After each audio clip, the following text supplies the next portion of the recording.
The incident involving Australian vice-captain David Warner and South African wicketkeeper Quinton de Kock during the first test at Durban received wide media attention.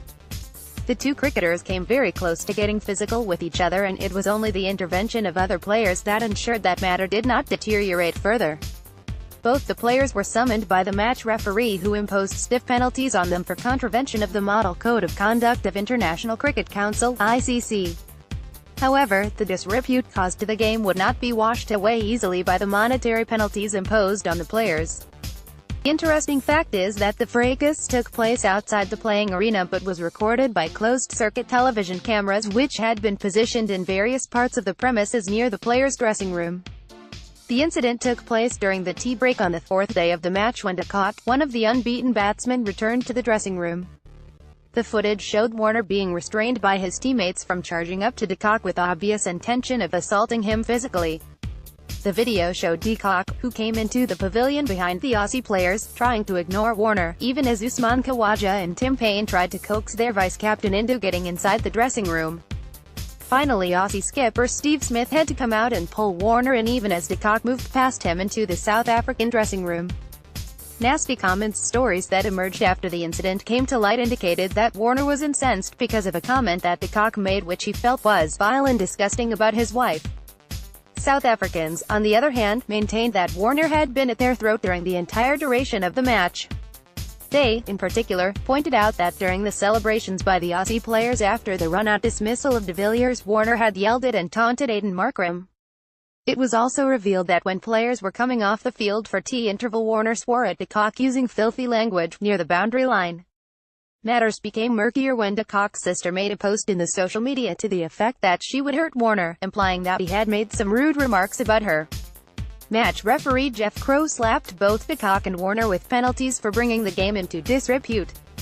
While Warner was slapped a level 2 offense which saw him lose 75% of his match fee and being punished with 3 demerit points, de Kock was imposed a fine of 25% of his fee and 1 demerit point for committing a level 1 offense.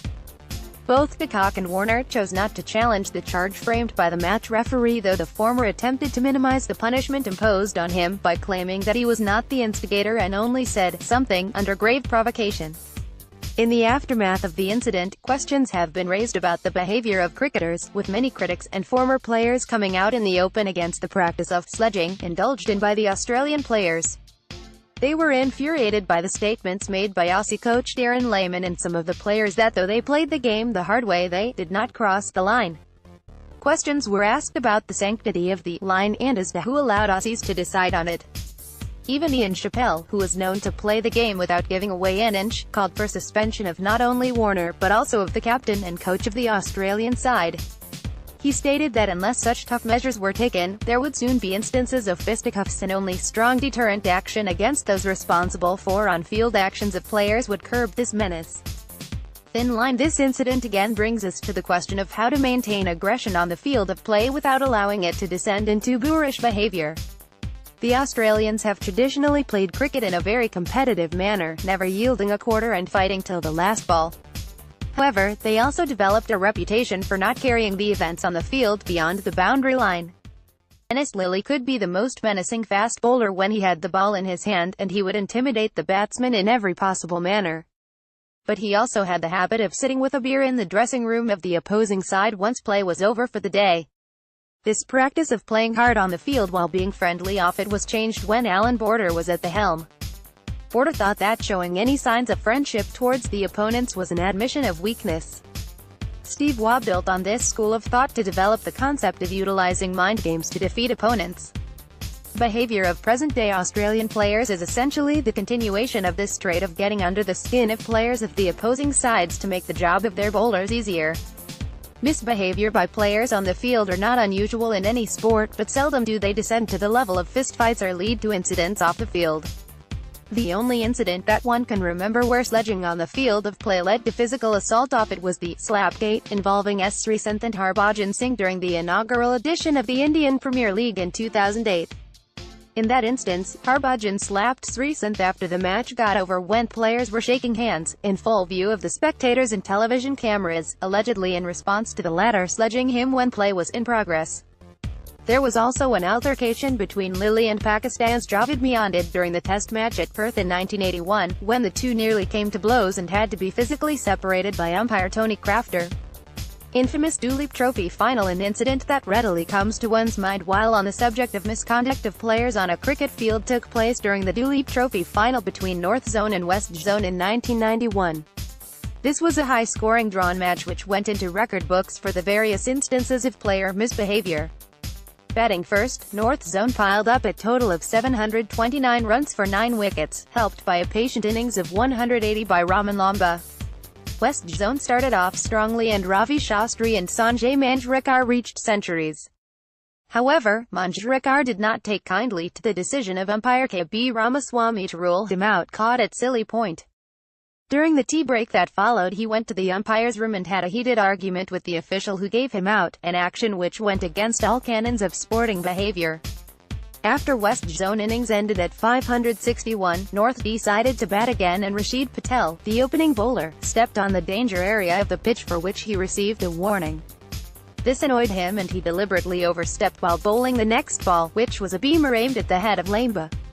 Lamba was understandably upset and he said something which angered Patel so much that he plucked out one of the stumps from the striker's end and swung it at the batsman.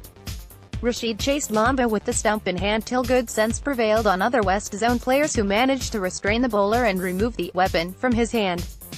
The crowd also got restive and started pelting missiles, bringing play to an halt. The Board of Control for Cricket in India (BCCI) was so embarrassed by this episode that an inquiry was immediately conducted by a committee led by then BCCI President Madhav Rao Scindia. Based on the findings and recommendations of the committee, the BCCI suspended Patel from first-class cricket for 13 months and Lamba for 10. This has effectively kept the duo away from first-class cricket during that season and the one that followed as well. Strangely, no action was recommended against Manjrekar and Shastri, and soon enough the former became the first ever cricketer to be sent off the field by umpires in a Ranji Trophy match when his conduct went beyond all acceptable norms. One of the observations of the committee set up by the BCCI was that the control exercised by the umpires over the proceedings on the field of play was very poor. Incidentally, the coach of South African side as well as independent observers have made similar remarks about umpires in the present controversy as well. This brings one to the question as to what umpires on the field can do to curb misbehavior by the players, and how effective they can be in this regard. As a former member of the fraternity, I must confess that my sympathies lie with the umpires, who are required to discharge the manifold responsibilities vested on them when play is in progress. But more importantly, umpires should be given the powers to intervene effectively in cases of bad conduct and unfair play. Presently, the umpires are not given enough teeth for stepping in with authority.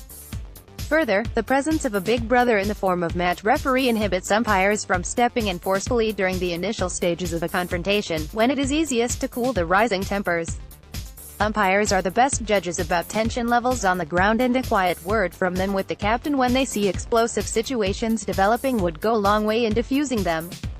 The recommendation that umpires should be armed with powers to send off players guilty of atrocious behavior has been gaining currency of late. While this would, without doubt, be the best way to curb bad behavior, it also runs the risk of trigger-happy umpires tending to exercise this option more often than warranted. The danger of over-policing must be weighed against the perils of misconduct and its impact on the game before a final decision is taken in this regard. My experience suggests that most of the umpires would be loath to use the provision for sending out players unless there is very grave provocation. More often than not, the existence of such a provision in the laws would, by itself, act as a deterrent and bring down acts of misconduct on the part of players.